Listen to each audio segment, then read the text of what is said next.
Hello, hashtag Verse TV family, and welcome. It's week 199. I'm Aaron Mack, and I'm here with my good friend Kevin, aka Basic Complexity, who will take it away with what makes the number nine substantial for him. Basic Complexity, Kevin, take it away, my friend. All right, and just sure I got this camera set right. All right, that's good. Okay, regarding the number nine, the age of nine really meant nothing to me, nor 19. The only age that stood out to me was 29. And that was only because I constantly heard that 30 was basically the end of everything. I would be old at 30, whatever. Um,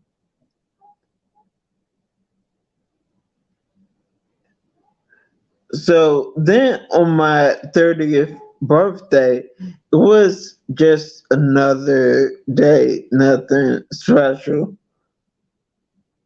And I'm actually looking forward to 40 because I'm 39 currently. And that's what I have. Nice.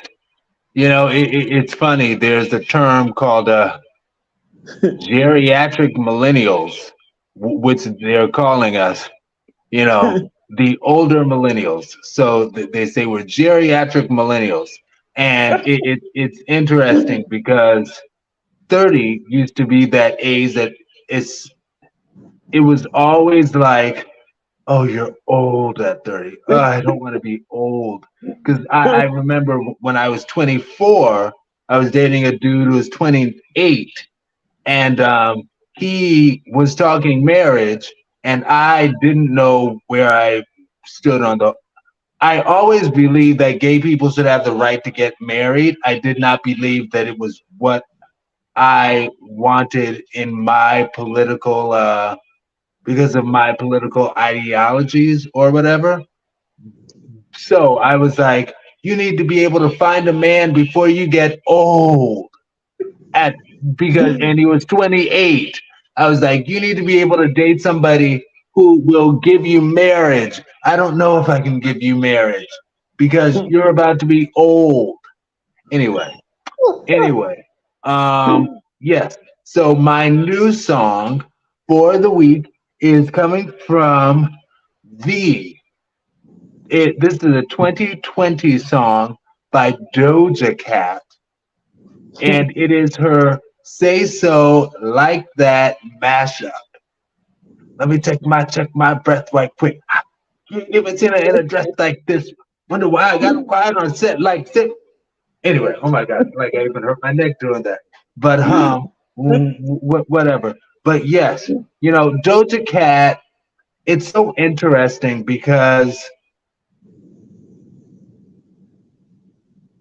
I'm like, is it that she's an exceptional artist? Like, is she really just that good of a rapper? Like, and because she has bars, if you will, but coming from my generation, it was just a couple of years, but that was a couple of years in my developmental stage, our developmental stage. You know what I'm talking about? That Yeah. it used to the saying was always that women don't write their rhymes.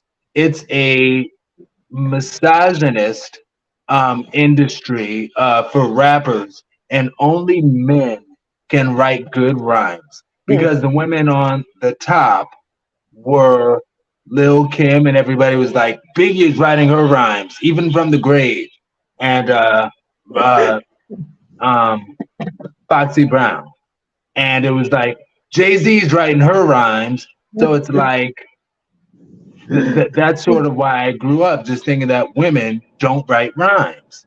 But if I was a little bit older, I would have had people like Yo Yo and MC Light and Queen Latifah in my upbringing. And, nobody ever questioned if they wrote their rhymes. They write their rhyme. You know, our friend of the show, the Lucky Lav, is a dope lyricist. She writes her rhymes. So Doja Cat, now in the music industry in general, is such thing as ghostwriters. I don't know. But all of that to say, Doja Cat might be writing her own rhymes. She's dope. And I love that song. And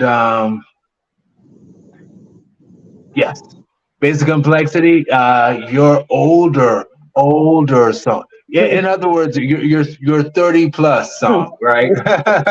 Your song that's 30 years old or more. Anyway, let me stop. All right. For my older song, and well, it's so crazy to say this. My older song is the song title "All This Love" by DeBarge. Now, the song was the title track from the same name album, "All This Love," in 1982. Um, yeah, the song is slightly, and I say slightly older than me, but this was one of the songs that I grew up listening to. I mean, yeah, that was my mom's like music, and yeah, I was a kid, so yeah, I grew up listening to that, and that is what I have.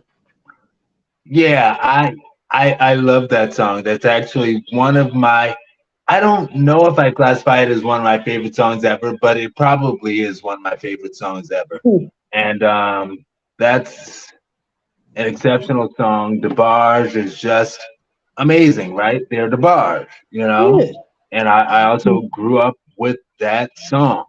And not Yeah. only is it a little bit older than you, Kevin, it's also a little bit older than me. We're both 1983 babies. It's Yeah, interesting, I though, thought how it that was came out at the maybe. start of the millennial generation. Anyway, Yeah. but yep. Oh, right. Now, we would like to extend a special thank you to everyone who tunes in to hashtag Verse TV from around the globe. And it's that time of the time to thank, every one of you. Every single one of you is important. Thank you for sticking with us, for tuning in, and we value you very much. Thank you. Thank you. Nigeria, thank you. Hungary, thank you. Haiti, thank you. Egypt, thank you. United Kingdom, thank you.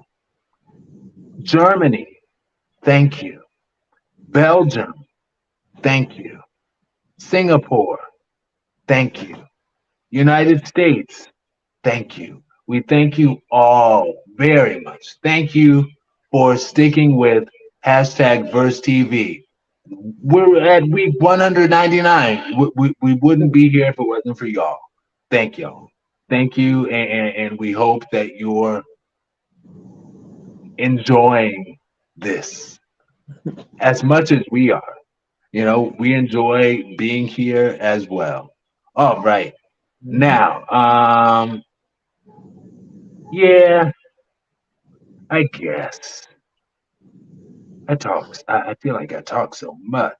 The topics for the week are just one word topics, and that is hashtag former, hashtag ghosted, hashtag married, hashtag atrocious, hashtag anger.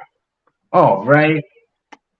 Basic complexity. Kevin, are you ready to get this show on the road, my friend? Yeah.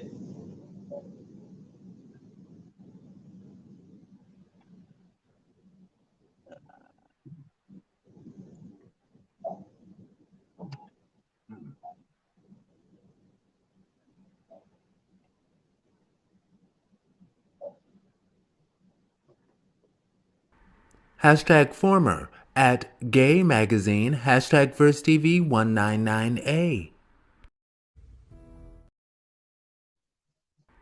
Hashtag former at Gay Magazine, hashtag VerseTV 199A. Yeah, I was. I was. But guess what?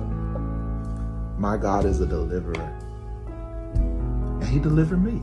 You know, when you're doing the whole social media thing, people will cast their opinions on you. They will speculate. They will make up stories about you. They may even say some stuff that's true about you. And especially with me being married to my wife and some of the videos that we've posted, you know, a lot of the comments have been so wonderful and so positive and so encouraging. But there have also been comments speculating on my sexuality and things of that nature. It's totally fine. Yeah, I was gay. I was actively living the homosexual lifestyle. I was. But I encountered a God that loves me beyond that. And he loved me so much that he didn't condemn me for the feelings that I had. He didn't condemn me for the actions that I took. He did not condemn me for the life that I was living, but he called me with his love. And that same love is available to those that need it, not just those that have dealt with homosexuality, but those that have dealt with addiction, those that deal with rejection, neglect, whatever it is you may be dealing with, going through. He is a deliverer. He still delivers. He still delivers. And I want to encourage someone to know that, you know the video isn't playing, right? That you are facing, it's not too big for God. And I know this is social media, so people are going to say whatever they want to say. People are going to do whatever they want to do, type whatever they want to type. God bless. It showed that it was playing. What are you saying? It was about to start, but it never did. Okay. Yeah. So that's okay. We'll just cut all of this out in post, and you'll go first with this topic. Then I'll go first. You'll go first. I'll go first. You'll go first. I'll go first. Okay. Cool. So you're first for this one. Hashtag former at Gay Magazine, hashtag VerseTV 199A. Yeah, I was. But guess what? Is it playing this time? It all I heard was the intro. Right, and then I stopped it. Okay. Right. Sorry, y'all. Yeah, we're back with the regular scheduled program. Hashtag former at Gay Magazine, hashtag VerseTV 199A. Yeah, I was. But guess what? My God is a deliverer. And he delivered me. You know, when you're doing the whole social media thing, people will cast their opinions on you. They will speculate. They will make up stories about you.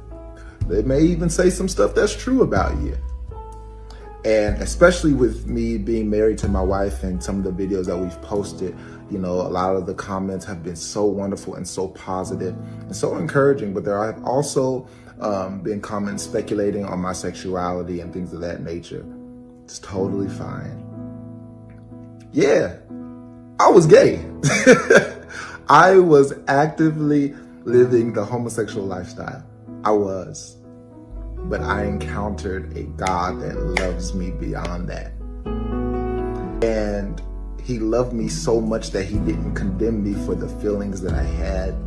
He didn't condemn me for the actions that I took. He did not condemn me for the life that I was living, but he called me with his love. And that same love is available to those that need it, not just those that have dealt with homosexuality, but those that have dealt with addiction, those that deal with rejection, neglect, whatever it is you may be dealing with, going through. He is a deliverer. He still delivers. He still delivers. And I want to encourage someone to know that, whatever it is that you are facing, it's not too big for God. And I know this is social media, so people are going to say whatever they want to say. People are going to do whatever they want to do, type whatever they want to type. God bless them. God bless you. More power to you. Listen. And I know with this community, a lot of them will say, yeah, you just gay. You're just gay.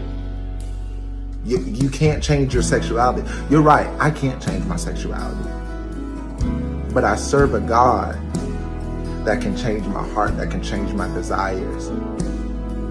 I serve a God that can transform me into his image. I serve a God that loves me enough not to leave me in a place that does not suit his will for my life. And he loves me that much that he would pull me out of something that I was so deep in. I didn't see a way out of it, but he did. He's the way, the truth, and the life. I thank God for Jesus. I thank God for delivering me. And I want to encourage you that whatever you're dealing with, he can deliver you to, so that one day you can have the same testimony.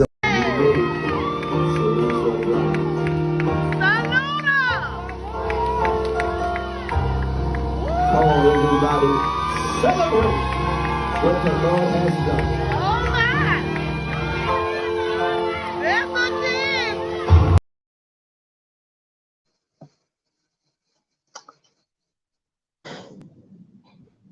Basic complexity, Kevin.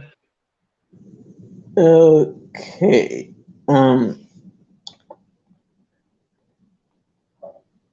Here we go. All right.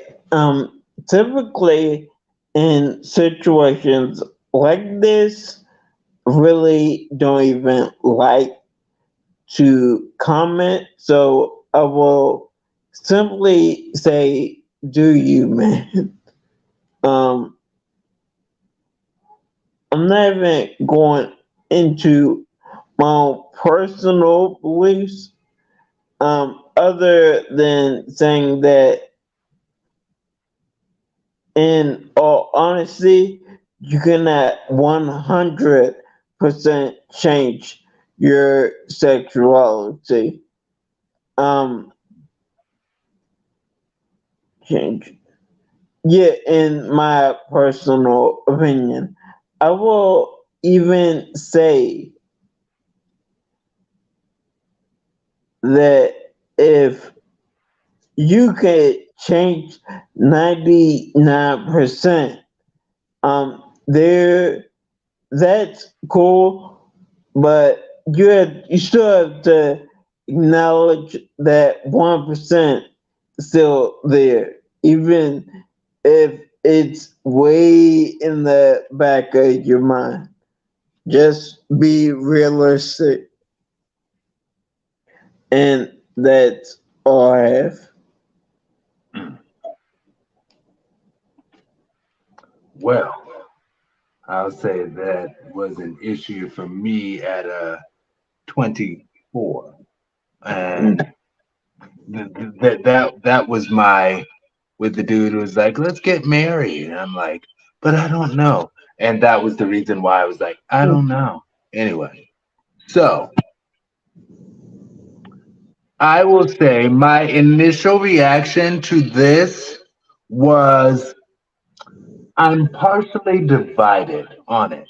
And I'm happy that another human being is happy and happy with their life. That's a beautiful thing, right? Yeah. Truth be told, in my honest opinion, I do say that any conventionally attractive person can get a viral video by denouncing their homosexuality and claiming to be ex-gay. Like that's just where we are now. And Yeah. he is the latest viral one for 2023, right? And it's like not too long ago we had the "I'm not gay no more," and it's my understanding that he actually is. Anyway, I don't need to talk about him, but it's my understanding he anyway. Stop. Anyway, I'll say multisexuality is real, okay, and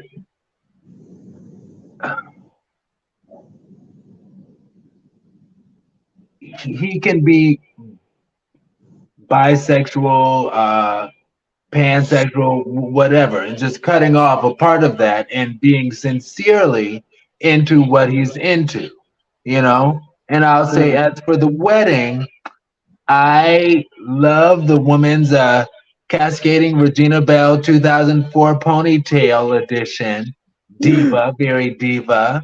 And honestly, truth be told, he probably liked it for the exact same reason. And yes, all tea, all shade, IJS. Anyway, sorry. But my problem with presentations like this is some people will hate themselves because they feel that they are not blessed enough to have an option to switch the other way. They'll feel like, oh, well, maybe it's because I'm not loved that much, because bisexuality is a real thing. And I do believe in the Kinsey scale that most people are somewhere in the middle, but Yeah.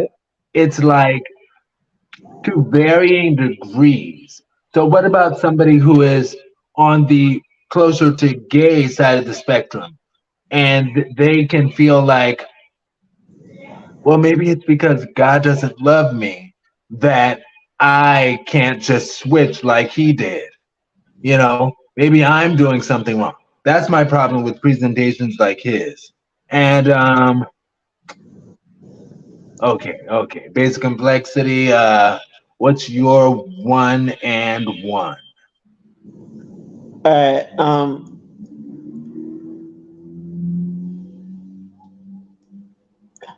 Okay. It's basically do whatever you think works for you, but be honest with yourself. And that's it. I love it. That was perfect. Yes. And I will take a 1 minute to sort of seal up. Yeah. My problem, because some people will hear that and they will ruin their lives Yeah. in pain and confusion. And that's not cool. Ruin their lives in pain and confusion because they don't feel that they have that same blessing. Because he, being a multisexual person, is I believe that he can be genuinely into her. Yeah, you know, Yeah. he was engaging in homosexuality before, or engaging with men before, and perhaps exclusively, largely because a lot of women, things are changing, but a lot of women don't like men who've dealt with men. So maybe he was just exclude. And I know some people some men who just deal with men because they can't get with women. And that's a thing. But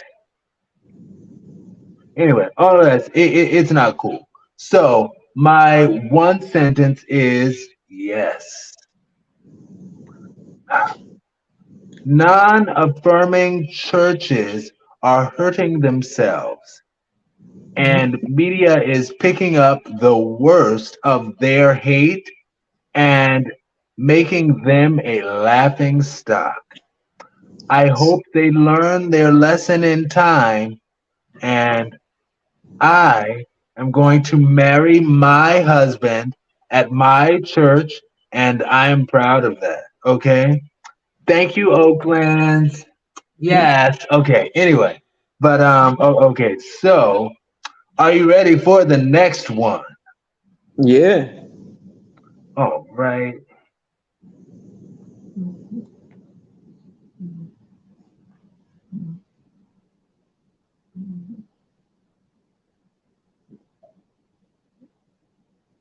Hashtag ghosted at Taha likes you.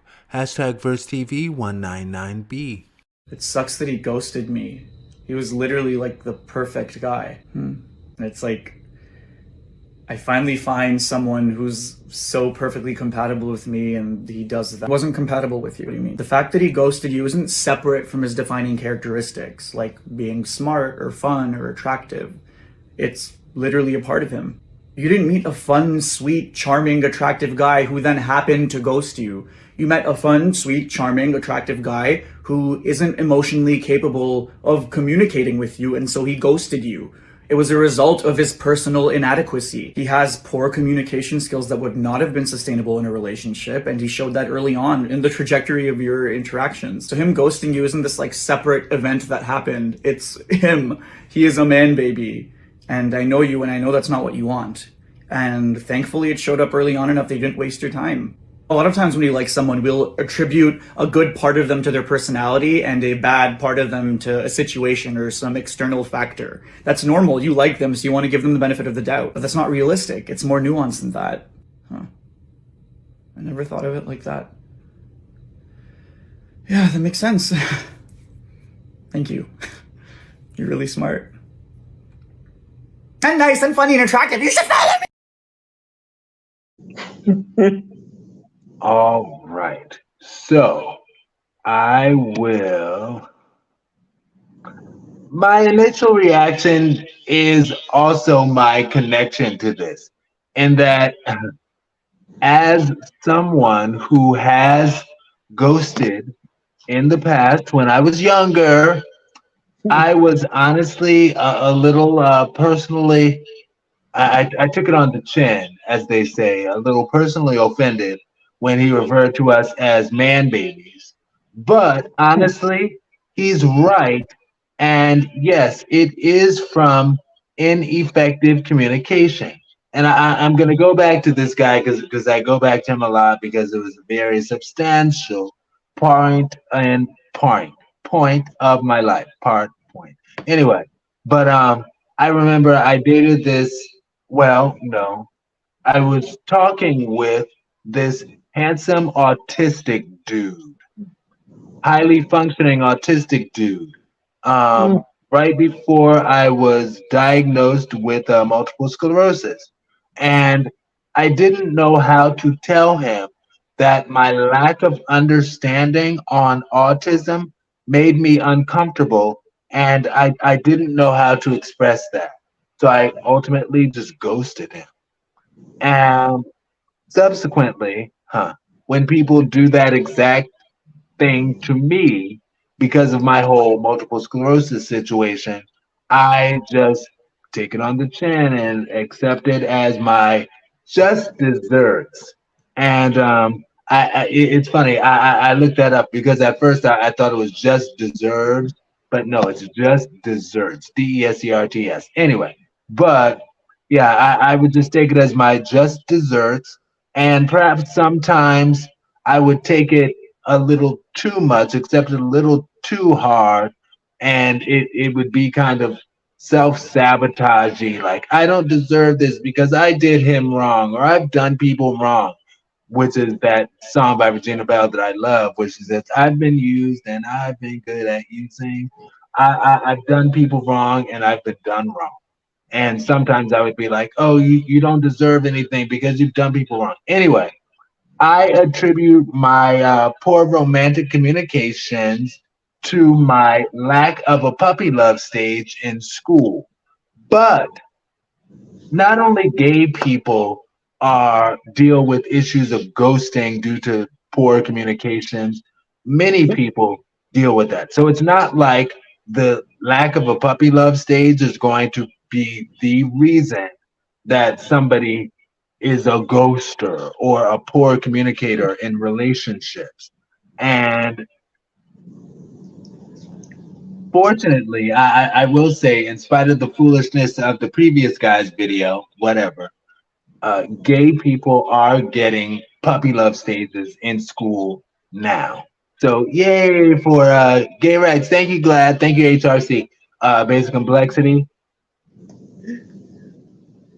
Okay.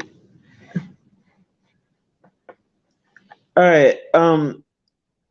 Trust me, I know exactly what it's like to be ghosted because definitely been ghosted before. Um, but as stated, it's good that it happened early on before deeper feelings got involved.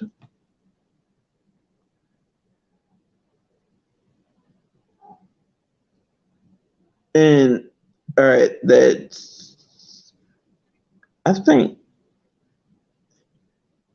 um well I'll just go on and say this about life experience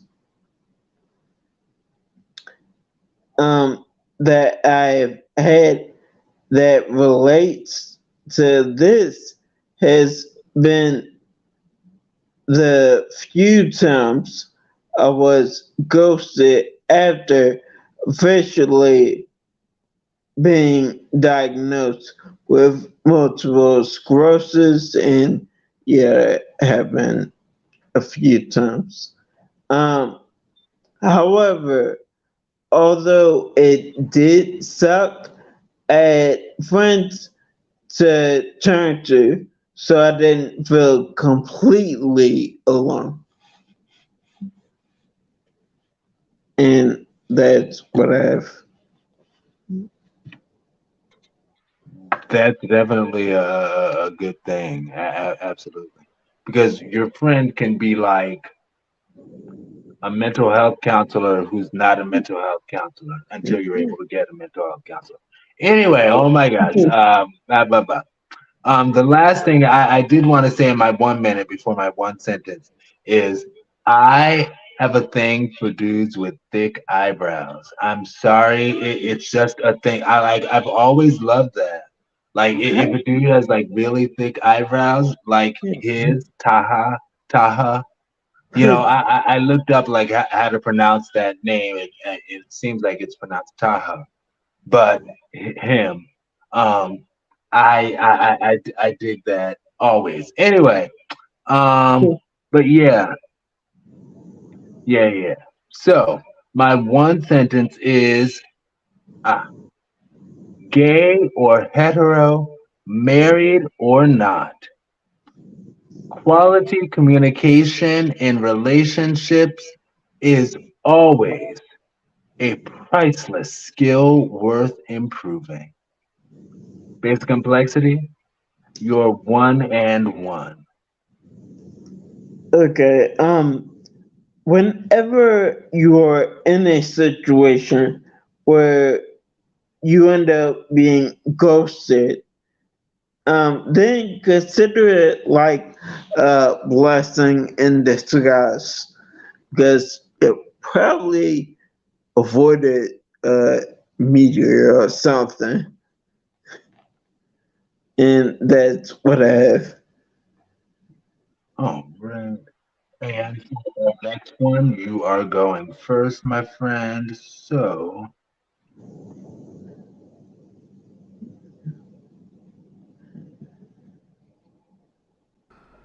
Hashtag Mary at Faye's Place at TL the Professor. Hashtag VerseTV199C. On screen text. When Pastor Sermon gets a little too real. You're single until you're married. You live with your boyfriend, y'all have kids, still single. You call his mom, super single. You have joint account and he has stuff in your name, stupid and single. Don't be foolish and stop calling a man hubby who hasn't made you his wife. Stop lying to yourself and accept the fact that your bond with him is not as deep as you thought it was because he won't marry you. Stop lying to yourself saying you don't want to get married and it's just a piece of paper, but yet and still you live with a man popping out kids pretending to be a wife. Make it make sense. Just say that you've accepted your role as a placeholder, better known as a long-term girlfriend. You have the potential to be a wife, just not his wife. He's going to string you along because you're convenient, but he won't ever commit to you because you're really not what he wants. Don't underestimate men. Men are very smart. He knows exactly what he's doing. That's why you're a long-term girlfriend. Be careful and don't be too comfortable because he'll leave you one day and marry a woman that he met for 6 months because she has standards, because she made him man up, because that's who he really wants. Notes. In your 30s, you really don't have time for what's your favorite color or what's your favorite food. Are you planning for retirement? Can I put you down as an emergency contact and you'll answer the phone if needed? Hashtag dating life be like. All right, look, neither one of us really has time or energy to waste, and plus I'm looking forward to a nap. So let's just get straight to the nitty gritty. 1, you're physically attracted to me. Am I attracted to you? Okay. Are you single? Is there anyone that doesn't believe you're single? Okay. Let's see. Do you want to be in a serious, long-term, monogamous relationship? Okay. What's your spiritual life like? More specifically, who is Jesus to you? Okay. Are you a parent? Would you like to have a child? Okay. Have you healed from past relationships and or childhood traumas? If not, are you searching for help? Okay. Do you have a legal form of income? Do you have your own motor or electric transportation? Okay. Do you have your own residence? And do you have a sense of humor? Okay. So, based upon your scores, it does look like we are compatible. How fast can you be ready for a wedding?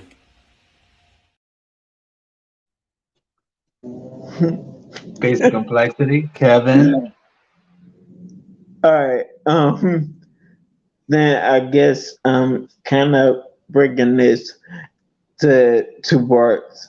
All right, with the first video, when it comes to situations like that, then I can say that I fully agree with the pastor 100%, because everything she said was nothing but the truth.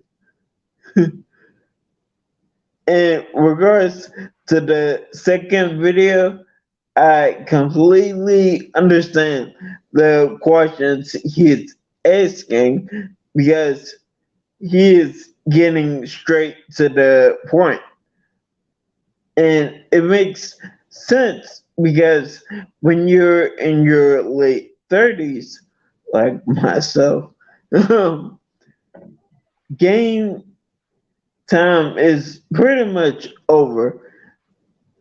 It's time to start focusing on your future. And that's everything I have. Okay. So,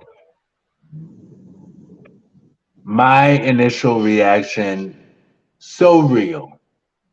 Period. So real. Period again. At first, I wondered why it would be classified as super single if you call his mom. And I'm like, well, why would that give you a higher degree of singleness? But then I really thought about it critically. And I was like, oh, you know what? But by you sort of pushing in and calling his mom before you're actually married, it's kind of like you're peaking too soon. You know, it's like you've reached your peak too soon. You're already in the family. You know, you've already made your place in the family, so you have no more room to grow because you're already a daughter without marriage. So what else is there? And calling him hubby kind of sounds the same as like wifey. It's one of those almost but not quite classifications, you know, that's like about something that's not quite marriage. And if you show that you accept that almost but not quite thing, that's what you get. And again, it's like you're peaking too soon.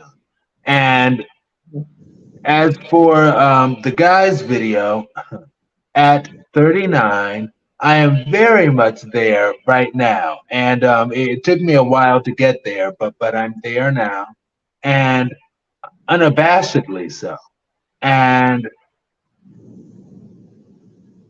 yes, nap. I love how he's like, because I'm about to take a nap. I'm like, I know that's right. It's time for a nap. Yeah, because sometimes it's like that when you get a little old. Anyway, like I'm looking forward to a nap. But yes, and mutual attraction is important, and also a mutual long-term a mutual desire for a long-term connection is important. You both have to want that, you know. And also, I just wanted to give other points because it is beautiful how soon he asked the marriage question because it is like that, you know.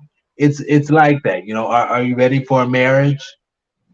We ain't kids no more. It took, like I said, since I have a couple extra seconds, I'll say it did take me a very long time to get there, and it was after I crossed into 30 that I started to be ready because I used to believe, just like him, that the first guy, that gay marriage, while other people should have it, I didn't think it was for me. And it took me a long time to overcome that. But I've overcome it since then. Basic complexity, what's your one and one, my friend? Well, I guess it's just one.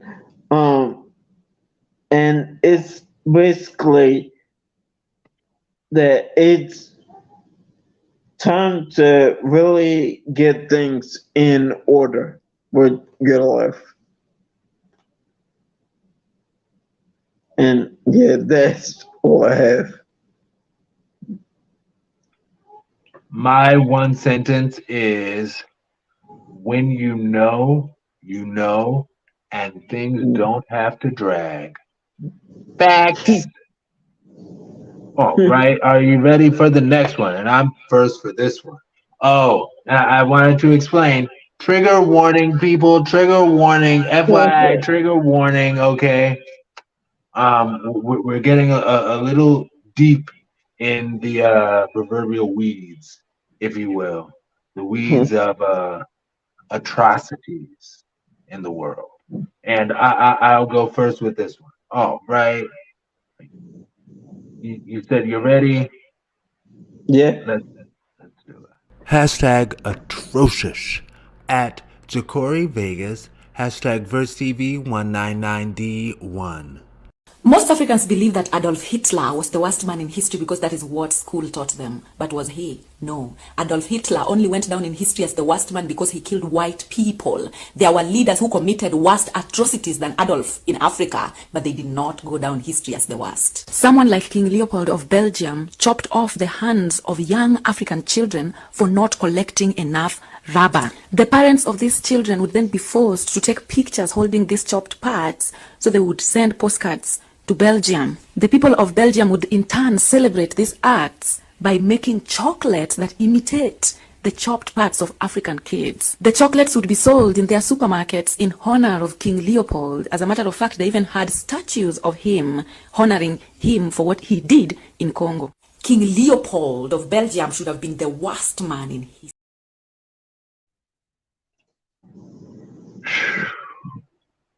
I said trigger warning for a reason. I get triggered every time. Anyway, my response, atrocious is atrocious, period. Hitler was atrocious. Leopold was atrocious. And I remember hearing this one dude, a Holocaust survivor, explain that part of what Hitler would make people actually get in acid. Excuse me for cussing, but get in acid.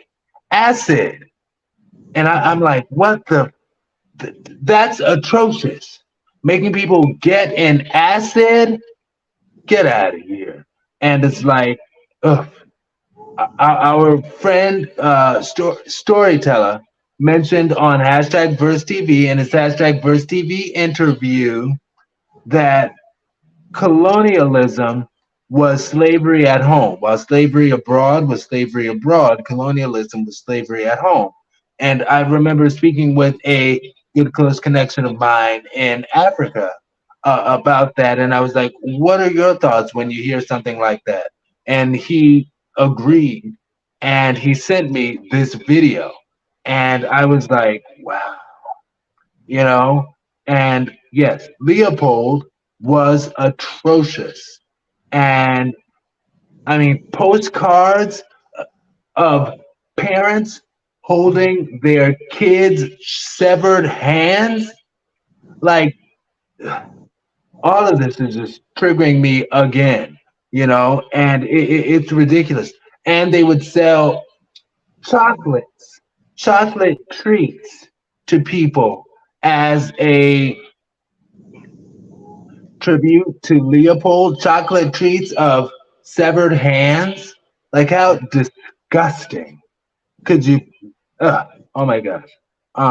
Both men make me shudder and cry, and that's just true. Like, while I was setting up these videos and all of that, and I'd have to watch it to like edit and all that stuff, it would make me shudder and cry.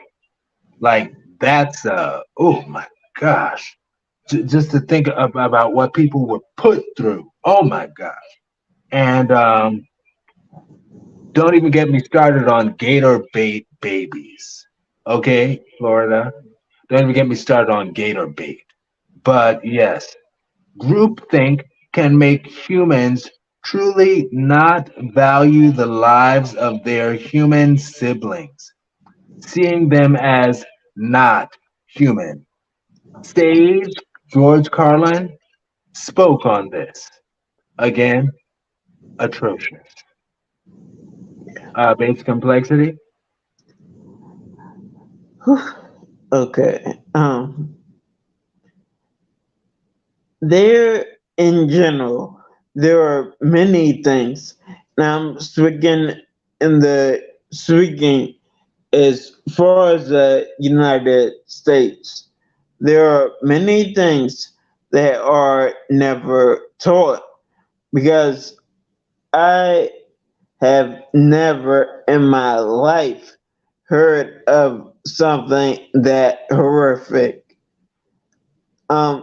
Same thing with, well, for those of you that know Black Wall Street.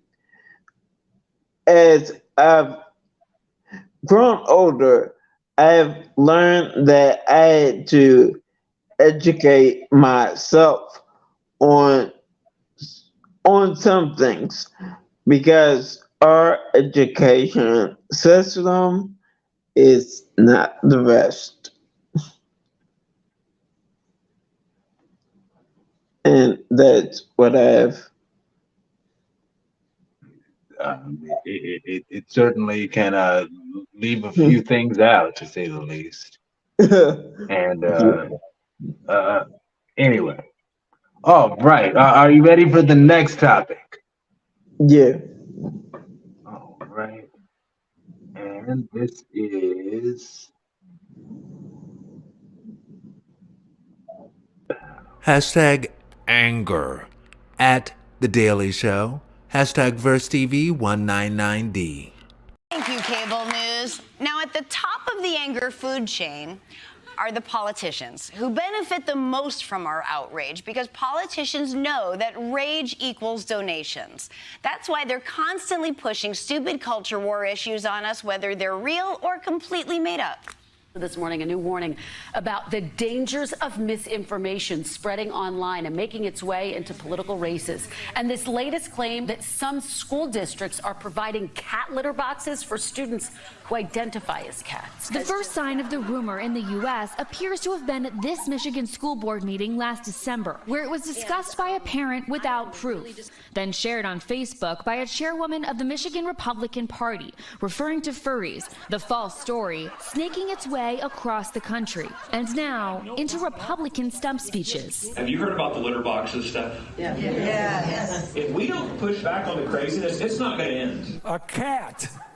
They put tails on and they demand that they have a litter box in the school. Not because there's actual cats in the room, but because there's kids going around licking themselves as though they're cats. We've literally got kids who think they're cats and dogs using litter boxes in classrooms. No, you don't.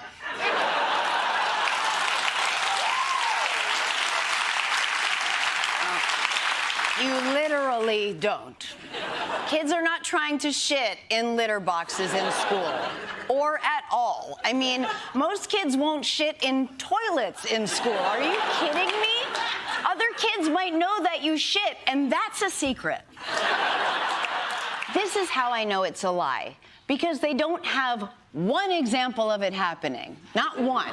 But that didn't stop them from spreading it because it benefits them. So long story short, if you're wondering why you're so angry all the time, it's not a coincidence. The system is designed to provoke you.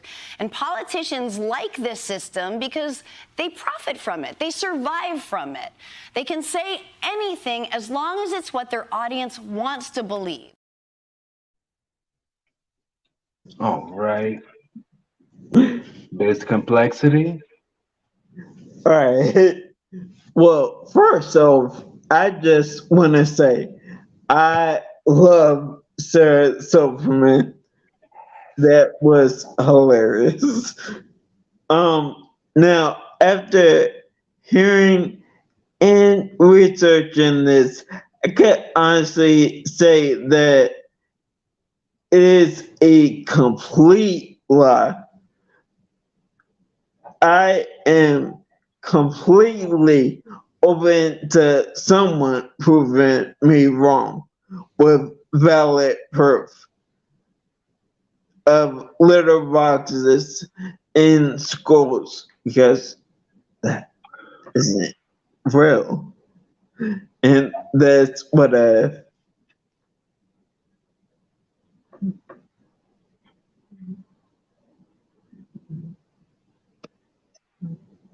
it's like, where in the world would, anyway. But yes, there's always a deeper plan, eh? And critical thought, yes. Independent critical thought is rare. And Walton and Johnson, I would listen to that show in my younger days. Walton and Johnson used to call people sheeple because, yes, people can be like lemmings and just buying anything. Yeah, Sarah Silverman is right. And I don't think that, I don't think that I ever defecated in any of my schools for those exact reasons. And even if furry people don't think critically, just believe, even if furry, people just don't think critically and just believe whatever they want to believe without doing any kind of research. Critical thinking you know, and whatever they want to believe is true. And it's funny because even watching the clip that Sarah Silverman had, and I've been a fan of Sarah Silverman's since the Sarah Silverman show. And also, as a kid, I loved the show Dr. Katz, which had her older sister, Laura Silverman. Anyway, little known fact.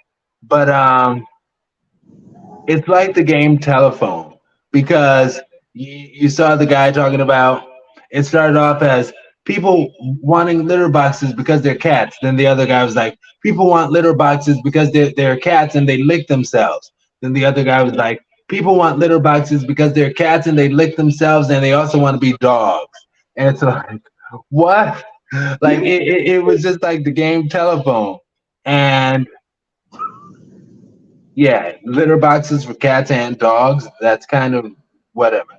But people are easily inclined to believe this kind of thing because I believe that the people who believe that there are kids going around wanting to be like cats and dogs probably believe that their parents put that on them as well. And they believe that that stems from the fact that we're allowing gay and trans people to choose to be gay and trans. So the next step would just be, oh, they're just, everybody wants to be whatever they think they want to be. It's ridiculous.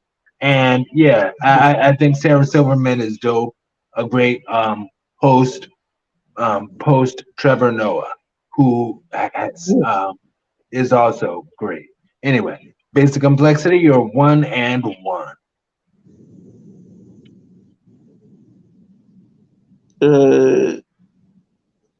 You said there wasn't a 1 and 1.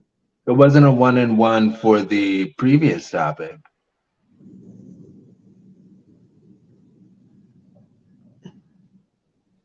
There wasn't a 1 and 1 for atrocious.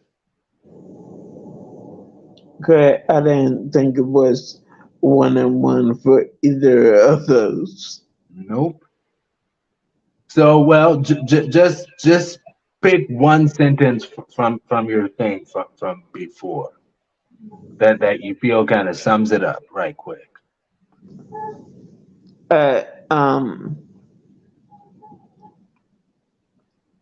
And you know what? I'll give my one sentence, and you can think about that while I'm giving my one sentence. All right.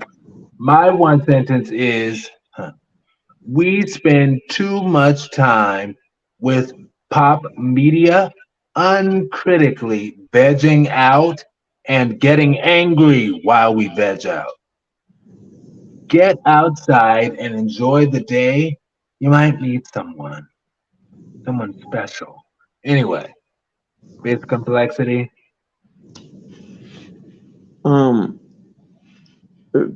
Okay. Basically, I guess going out, getting just fresh air and not taking in all that, I'll just say mumbo jumbo, which typically isn't true, would be good for you to clear your mind, push all that crap out, and yeah, just clear your mind. Very well done, my friend. Now, I don't particularly have anything for the timeless tea, unless not today, because we don't need to talk about be upfront if you cheat. Tell me. What? Were you the one who said something about be upfront if you cheat? Tell me. I did say that at some point.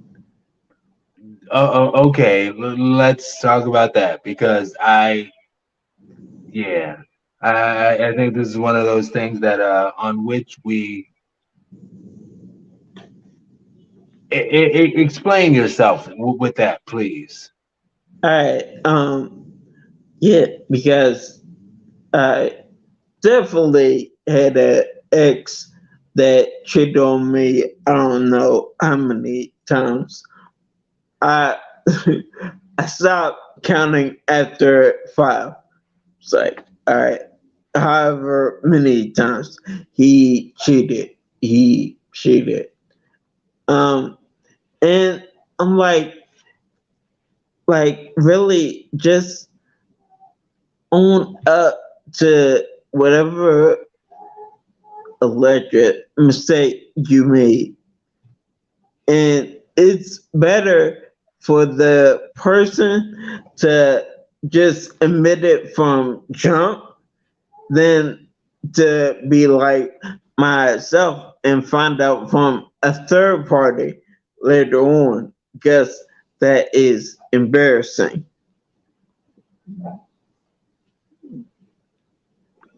You know, I don't. Yeah, I don't think it's necessarily that we particularly disagreed on this point, but I do want to bring up the fact that it's like, just tell me if you cheat. Not everybody is comfortable with being honest like that.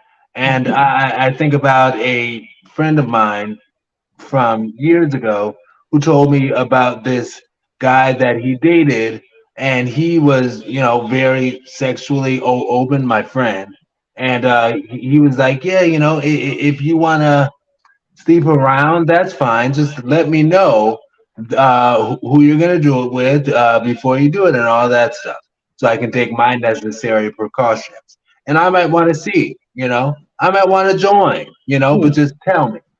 And I remember he was so hurt because the guy slept around on him but would not tell him. And he's like, I told you that it's okay if you want to sleep around. Sex is not that big a deal for me, or at least I don't put that much weight on sex. I do. Aaron does. But he was like, I don't, but just tell me before you do it. But that guy was just too uncomfortable to tell him before doing such a thing, And sometimes that's why people don't want to tell, because they're uncomfortable. On some level, that just sounded like an open relationship. So, but just communicate that is so easy, especially if the other person is telling you they don't care that much. Just let them know. Then I don't understand the problem.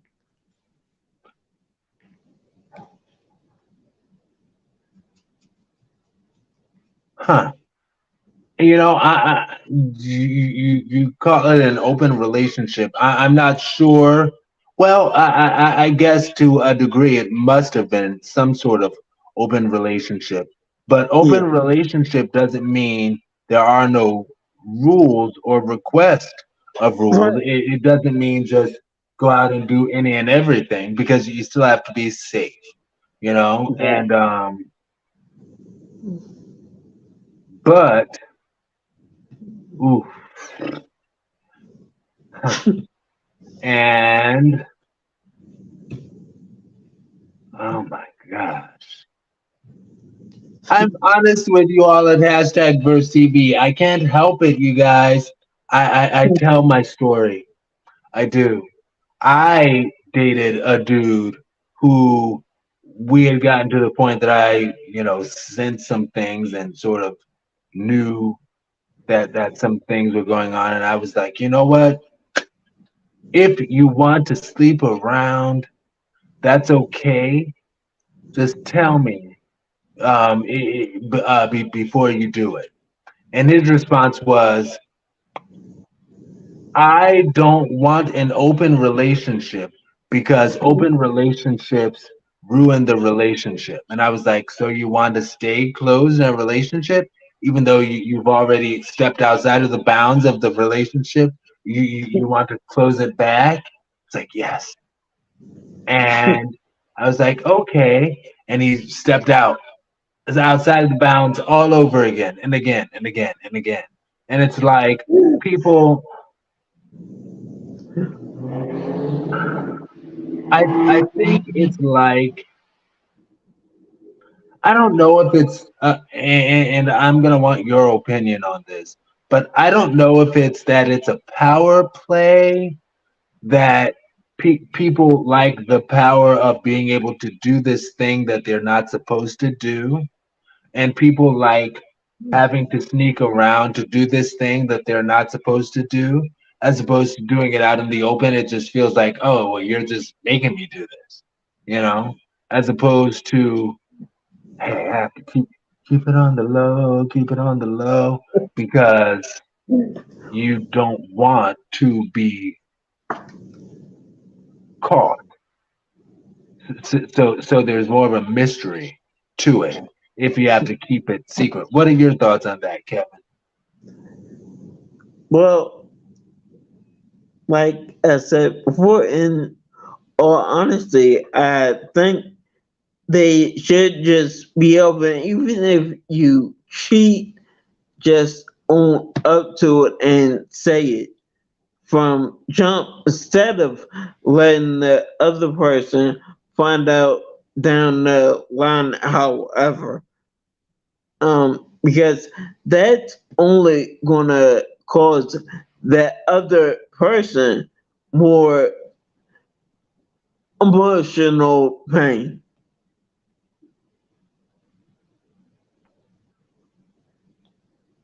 Dare I say, go ahead.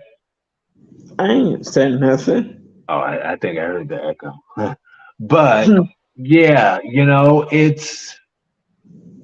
I question how much a person who cheats cares about that other person's emotions. So when you talk about it'll be easier for them to take the pain. It's like I don't think they're thinking about the other person's pain at that time.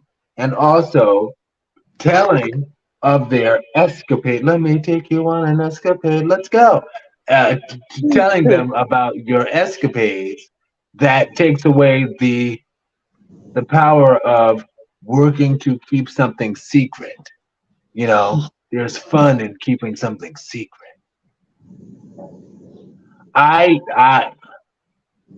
It's not something that I want by any means. I'm just trying to understand the psychology behind it, and I think that's what the psychology is. As far as if you cheat, tell me. I think that there's also a joy and perhaps even a sexual arousal in going behind the person's back to do this thing. Yeah. Thank you. All right. How many minutes? 1 and 12. Okay. Anything else, my friend Kevin, before we wrap up? Wow. I'm just amazed, about to put myself on the spot, but I'm just making a point. When it comes to the entire cheating thing, and I'm going back years.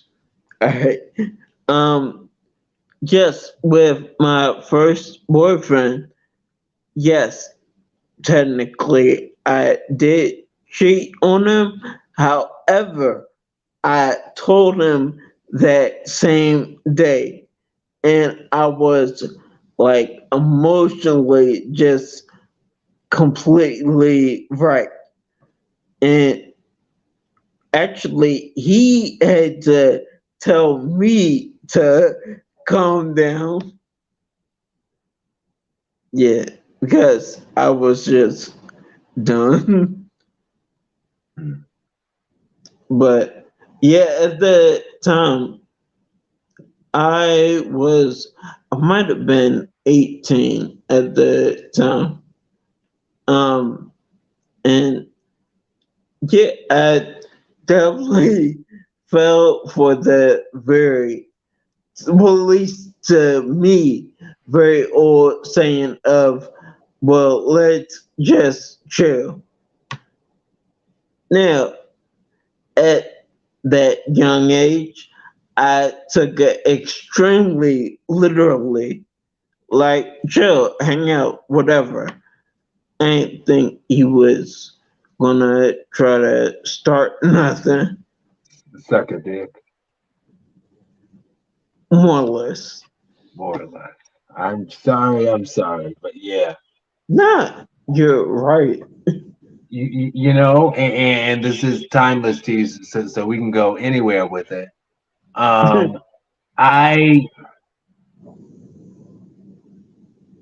I was thinking, and I was gonna be like, I don't think I've ever cheated on anyone in my life, and that's close to true. I will say though, once I think that there was a time, and perhaps only once, perhaps, that I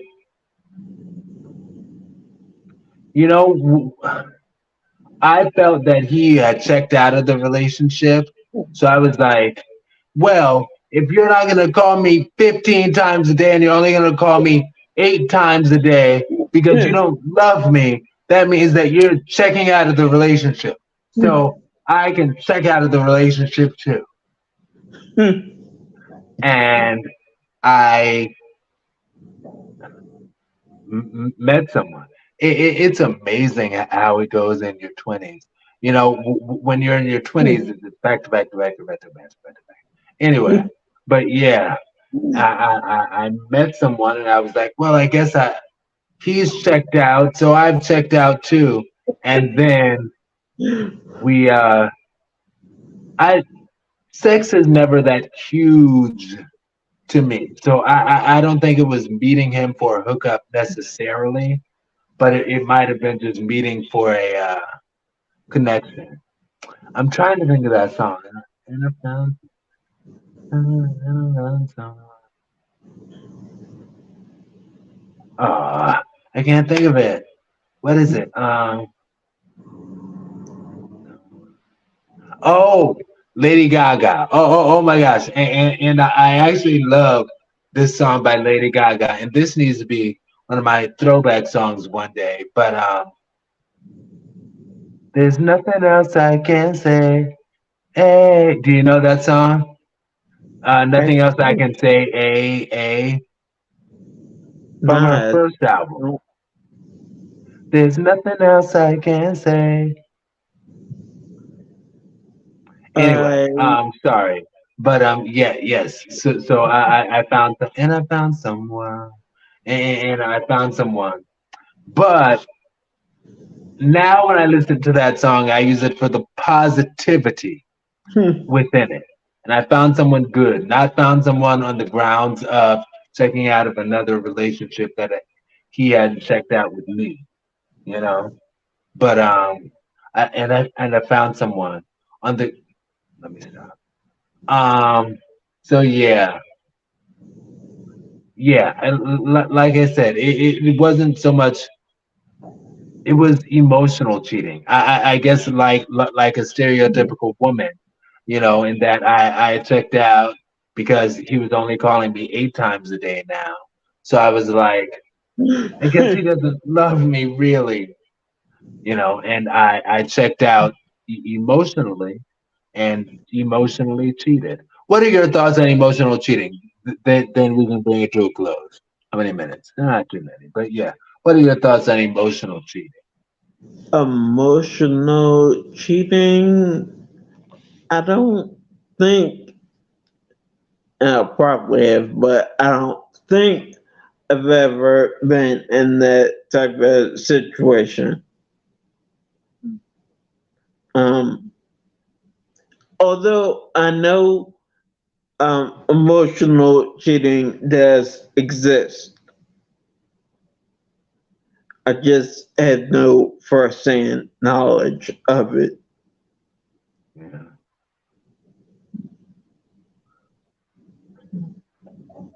That's the feminine energy, because it's like we let me stop. Well, I was going to playfully say we don't need everybody to run up in us, you know, but quite frankly, but you know, sometimes you do just like that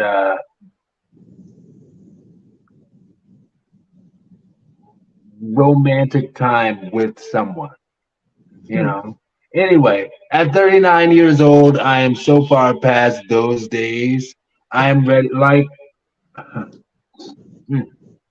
the dude said. Oh, I hope I don't look back at this video. I'm like, oh my gosh, you had a huge. Anyway, but like the dude said, in the 30 and marriage thing, like I'm there now. You know, not as soon as I hit 30, but like mid 30s, I was like, you know what, it's time. And I get that, you know, like when it's right, it's right. You know, and it's like you have a little checklist. Okay, this,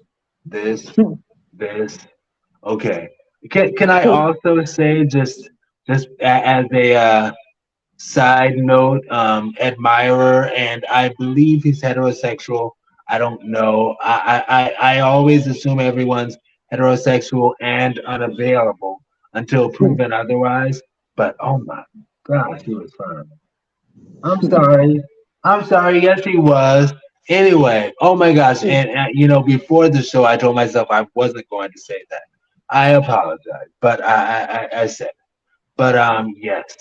But yeah, you know, when it comes to the whole marriage thing, it's like I I think I'm ready now. And like I said, when you know, you know. It doesn't have to take an extremely long time. And I found someone. All right. Do you have anything else, my friend? How many minutes? Oh, I was just gonna add, as far as the whole marriage thing, yeah, I think I've been ready for marriage, like, since my early 20s. It wasn't even legal in your early 20s. What you were one of those people who's gonna get a civil union? I guess whatever it would have been. Or are you talking like you would have married a woman? Oh, that I knew was not gonna happen. You know, I still remember, huh? Oh, I think I'm just hearing the echo. But I still remember one guy, a friend. He's legitimately bisexual, right? You know what? I'm not gonna tell that story. I have so many stories, you guys. I don't have to tell everything right. Like squeeze it all in. Anyway, anything else? Basic complexity, Kevin. No. Okay. All right. Hashtag Verse TV family. Thank you for sticking with us. We love you all very much, very much, very much. Thank you. Thank you very much, very much. Thank you. Like Whitney Houston did the applause to you when she was like pushing the clap back. She was like, "Oh, thank you, applause to you." She's so deep. Anyway, and I will hold my peace on that. But hashtag Verse TV family, again, thank you. This has been week 199. And you know what that means. Next week is 200. So we hope you enjoyed this week. I'm Aaron Mack, and definitely check out next week and just check us out all the time. Hashtag Verse TV. Hashtag VERSTEAB. We're everywhere you want to be. I'm I got that from the American Express card. It's everywhere you want to be. But we're all over social media. I'm Aaron Mack. You can email me at AARONMCK at BERSTEAB.com. And I would try to just casually point to it, but whatever. But yes, again, we're all over social media. Hashtag BERSTEAB. And where can we find you, Kevin, aka Basic Complexity? All right. Definitely on what's it, versetv.com. And Complexity. yes. Screening Basic Complexity and spell it out for you. That's BASICCOMPLEXITY at versetv.com.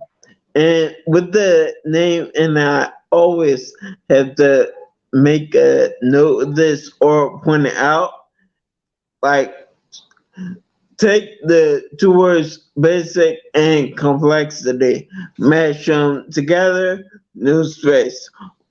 So it's basically two C's between the basic and the beginning of complexity, no space.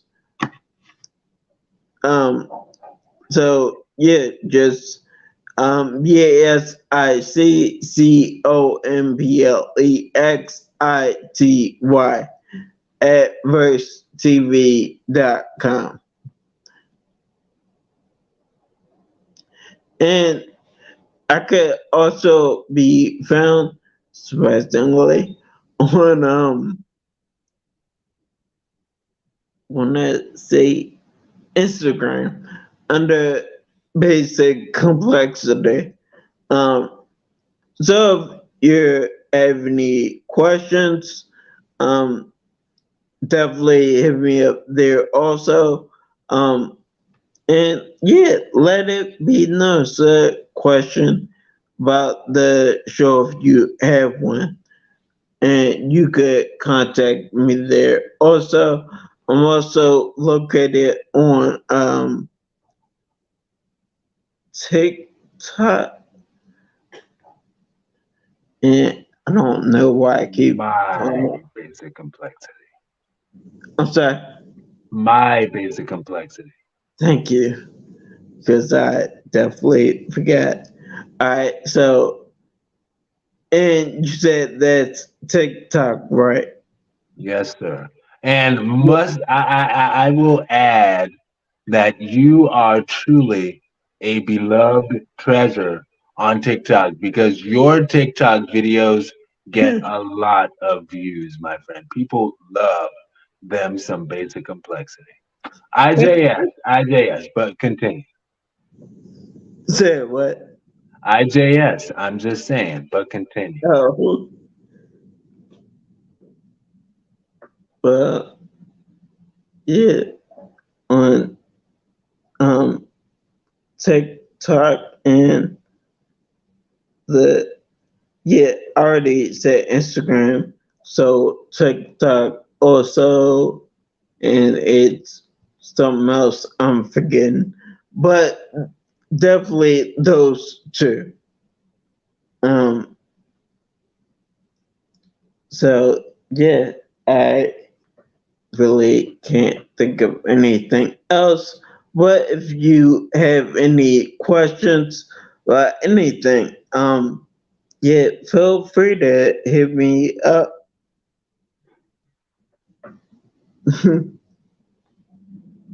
All right. Yeah, technically, you named the three. TikTok, Instagram, and your email. And normally when I would be like, well, and your Twitter, you'd be like, I don't use Twitter. I'm like, okay. But yeah, those are the main ones. My Twitter account was defunct. Yeah, it was definitely hacked, and now it's probably suspended. And I really don't care because there's too much mess going on with Twitter. So I will graciously decline Twitter for now.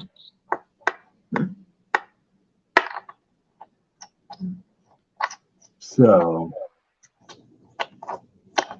I'm putting that down as another possible topic. But freak Twitter and Twitter in general.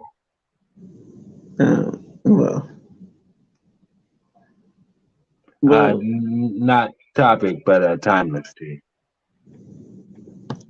So you can expand upon that mess. That from your perspective. Anyway, this has been week 199. Yay, 199. And join us for 200 next week. Yes, 200 next week. We thank you for every week is special and appreciated. Thank you.